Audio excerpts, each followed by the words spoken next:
Deathstroke is one of the most infamous villains in DC, or as some people will call him, anti-hero in DC, so it's only right that he gets adapted into live action and animation. Well, there's over 14 Deathstroke adaptations in live action and animation, and today's video I'm going to be picking the best 3 that I believe are the best Deathstroke adaptations. But before we get into the video, make sure you guys like, comment, subscribe, and make sure you guys watch to the end. Before we get started with the top 3 best Deathstroke adaptations, I'm going to start off with some honorable mentions. The first honorable mention is the Young Justice Deathstroke, which yes, I do love Young Justice, and yes, I do love Deathstroke, but I don't feel like this Deathstroke did enough in Young Justice. We barely saw him. We only saw this Deathstroke in 6 episodes, so that's why he's being put in the honorable mentions today. And the next honorable mention is Son of Batman Deathstroke. It's the same reason with the Young Justice Deathstroke. We just don't get enough of him. He's only in about 1 or 2 movies, and we don't really see him that much, and he wasn't really the main villain even in those movies. It was more of Ra's al Ghul and in the family. So that's why he's put in the honorable mentions, because we just didn't get enough of him, and I feel like there's better options out there. Now let's get started with the top 3. And coming in the number 3 spot is the Arrowverse Deathstroke. Now hear me out, I know some people are going to be mad. They're going to be saying, why? This is one of the best Deathstroke adaptations. Why is he coming in number 3 only?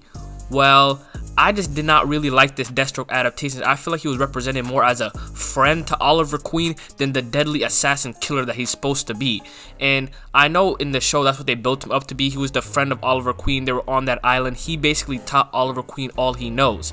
But I would rather have seen more of a killer assassin Deathstroke. They try to make him more human in this show, and it just didn't really sit right with me. But don't get me wrong, I still love this Deathstroke. I still think he's an amazing Deathstroke, but I just got more used to growing up. I used to see more of the killer side of Deathstroke, more of the assassin side of Deathstroke. So when I was watching Arrow and I seen them more a humanized form of Deathstroke, it just didn't really feel like Deathstroke to me. It seemed like a guy just cosplaying Deathstroke. He just wore the mask, but he ain't really Deathstroke. So that's why he's coming in number 3. Now coming in the number 2 spot, this was really hard for me to choose. I was stuck on either putting this number 1 or number 2.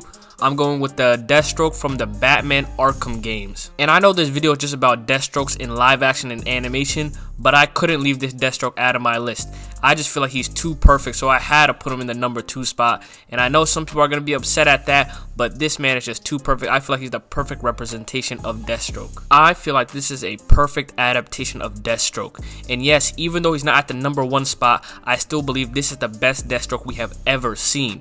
And it's just because this is a perfect representation of Deathstroke. This is what Deathstroke's supposed to be.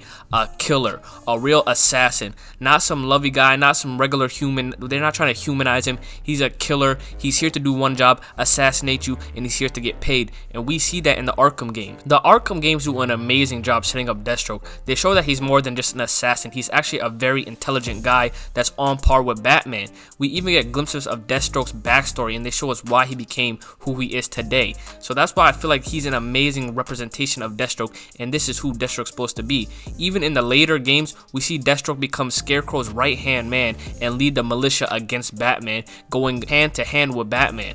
They show that Deathstroke's not just a strength character, he's not just an assassin, he's actually a pretty intelligent guy and a pretty strong villain. The only reason I didn't put this Deathstroke number 1 is the same reason why I didn't put the honorable mentions in the top 3.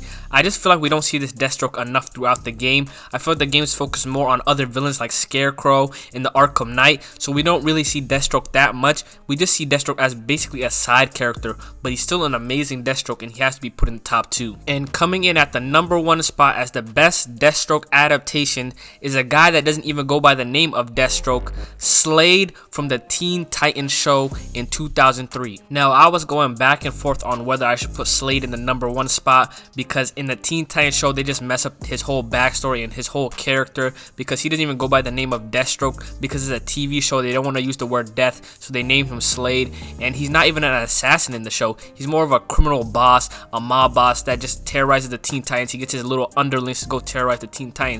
So that's why I was pondering on whether I should put him number 1 or not, but ultimately I just decided I have to, because this villain is just cold and he's just one of the best Deathstroke that I ever seen. I believe this is the best Deathstroke because we just really get to see how villainous Deathstroke really is if he is done right. they really villainized this Deathstroke and showed how evil and manipulative he could be. We saw him manipulate his underlings, we saw him manipulate Taro, we saw him manipulate the Teen Titans, we especially saw him manipulate Robin, even getting Robin to turn into a version of him by creating his own quote-unquote Deathstroke. And we really see that this Deathstroke is really controlling and can be a top villain in DC if he is done right. So that's why he gotta be put in the #1 spot. Also, the reason why he gets the #1 spot is because he was the main villain in Teen Titans. He wasn't just some random side character or the random assassin that handles the dirty work for the real boss. He was the main boss in this show, compared to any other DC work where they just make him a side character or a sidekick that just handles the dirty work. They really made him a main boss and a main villain in this show, really showing how evil Deathstroke can be. So that's why he gotta go in the #1 spot. Overall, Deathstroke is one of the best villains or anti-heroes in DC, if you don't want to call him a villain, that we've ever seen, and I think we should be able to see more of him in live action and actually properly done well, not just treat him as the assassin that gets the work done and ends up getting killed off or ran off when his job is done. We actually need to see Deathstroke fleshed out and really shown more in bigger projects coming up. But overall, Deathstroke is a great villain. If you guys did enjoy this video, make sure you guys like, comment, and comment down below who your favorite Deathstroke is. But other than that, it's midnight and I'm out. Peace out.